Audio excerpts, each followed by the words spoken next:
recently the Bombay High Court denied bail to an alleged Bangladeshi national who was Yeah. arrested on grounds of deliberately trying to suppress his foreign nationality by submitting Indian documents as evidence, documents such as Aadhaar, PAN, voter ID, etc. Now, the Bombay High Court had an interesting observation which said that merely having documents such as the Aadhaar, voter ID, PAN card does not make someone a citizen of India. These documents True. are a mere identification for the purpose of mere identification, or at best, they are meant to avail some services.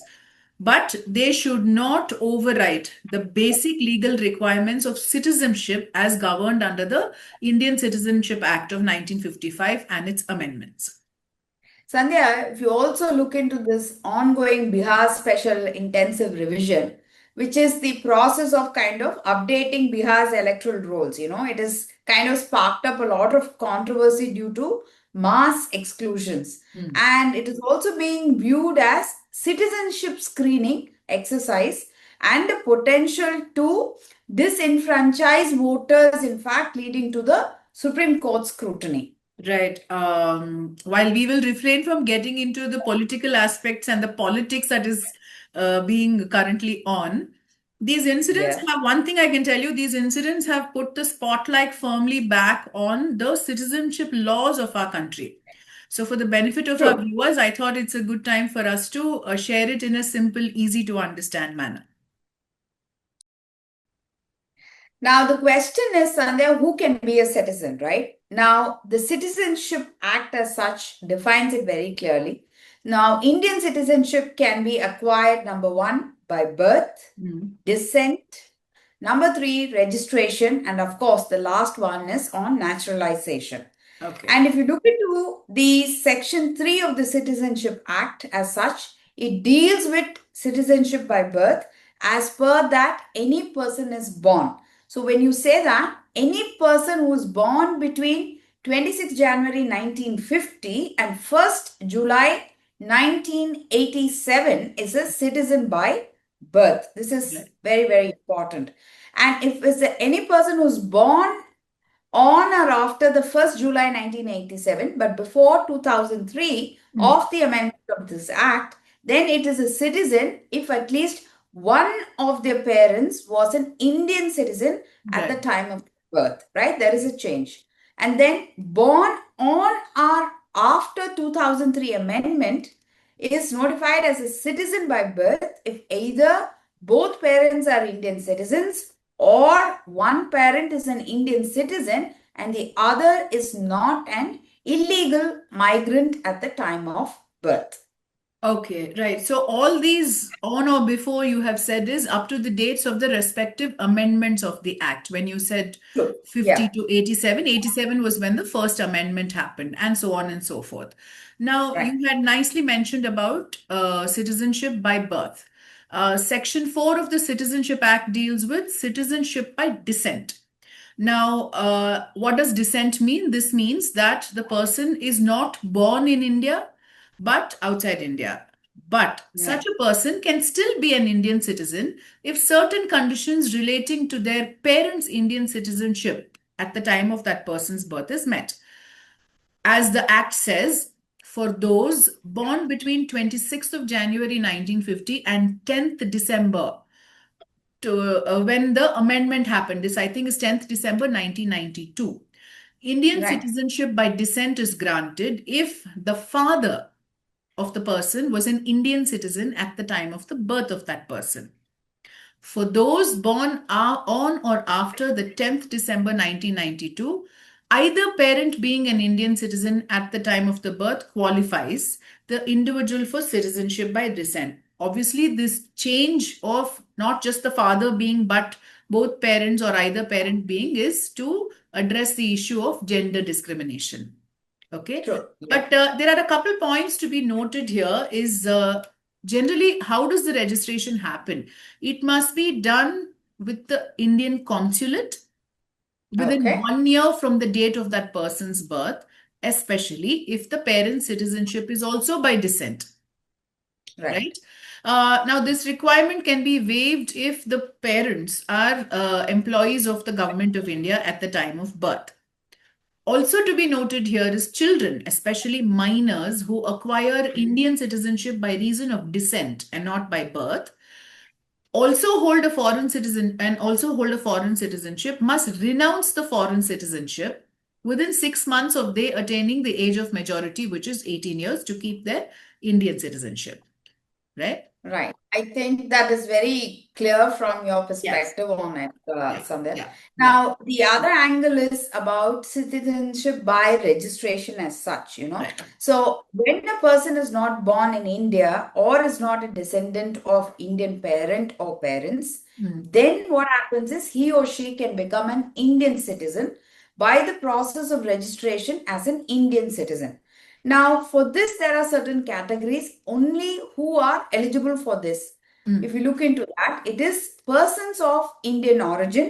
Right. They have to be a spouse of Indian citizens, or they have to be the minor children of Indian citizens, and adults who have been residing, right, in India for particular period ranging from 1 year to 7 years, Right. before making any application for the registration as such. Okay. Okay. So now you discussed registration, where you mentioned PIO and all. Then comes the next, how you get citizenship is by naturalization. Now, True. what is naturalization? It is a process when a foreign national who is not an illegal migrant and is of full age, capacity, and has resided in India for at least 12 years out of the preceding 4 years makes an application for naturalization.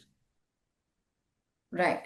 Sandhya, usually if you look into, there is always a confusion between citizenship by registration and citizenship by naturalization. Correct. So I would like to make very clear here. So when you look into citizenship by naturalization, it is nothing but a process where a foreign national applies for and is granted the citizenship by meeting specific, legal requirements. Right. In contrast, if you look into citizenship by registration, it allows the individual who has ties to India, like ancestry or any kind of marriage to a citizen, to formally have a document and acquire that citizenship, which is based on those connections. I think this is a very clear difference on both the Yeah. aspects. So naturalization is for foreign nationals, and registration is for those who have an Indian connection already. I think that's the fundamental Right, difference, right? Okay, right. okay. No, because when I was actually reading through this also, I kind of had that little ambiguity. But yeah. Yeah. So if you look into, for example, like Mother Teresa became an Indian citizen only in 1951 through Oh, the process of naturalization, right? okay. So Okay. she was born in Albania, but she had lived and worked in India for about nearly 70 years for charity work and service. Right, right, right.